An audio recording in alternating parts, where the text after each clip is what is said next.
Когда умер мой дед, то бабушка сразу после похорон стала жаловаться на то, что он приходит по ночам, и она слышит стук в дверь. Они с дедом были совсем уж старенькие, и, конечно, мы решили, что ей, скорее всего, это кажется. Но чтобы ее успокоить, я решил пожить у нее до 40 дней.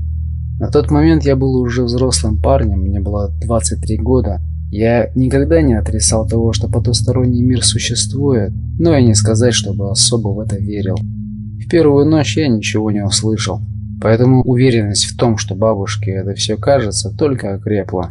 Ночь за ночью прошло 7 дней со дня похорон, и все это время бабушка спала со включенным светом в своей комнате. По ее словам, когда свет включен, все было тихо, но стоило его выключить, как она слышала настойчивый стук в дверь. Бабушка была абсолютно уверена в том, что это стучится дед, потому как при жизни он стучался именно так, возвращаясь домой. На 8-ю ночь я все-таки услышал стук в дверь, но поначалу подумал, что это кто-то пришел и отправился было открыть дверь, но тут выбежала бабуля и сказала, чтобы я ни в коем случае не подходил к двери, а следом указала мне на окно в моей спальне. И тут по моей спине пробежал ледяной холод. За окном я отчетливо увидел темный мужской силуэт. Он стоял и смотрел прямо на нас. Глаз его не было видно, просто чувствовалось, что кто-то на тебя пристально смотрит, просто сверлит взглядом. И взгляд этот был недобрый. Сам силуэт напоминал черную тучу. Особенно она выделялась на фоне снега. И эта туча как-то странно мерцала, меняя оттенки от серого к черному.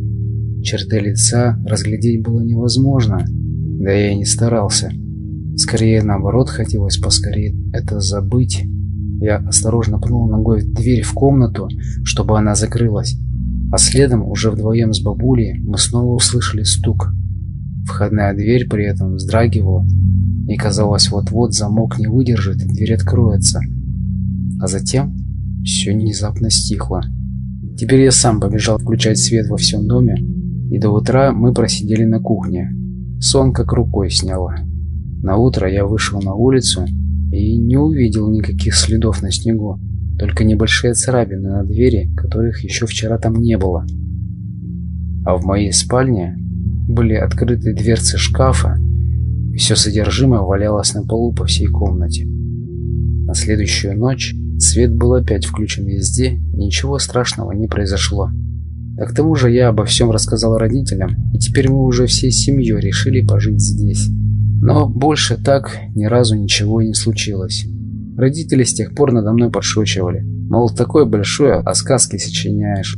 Но я до сих пор все очень хорошо помню, особенно тот взгляд в окне.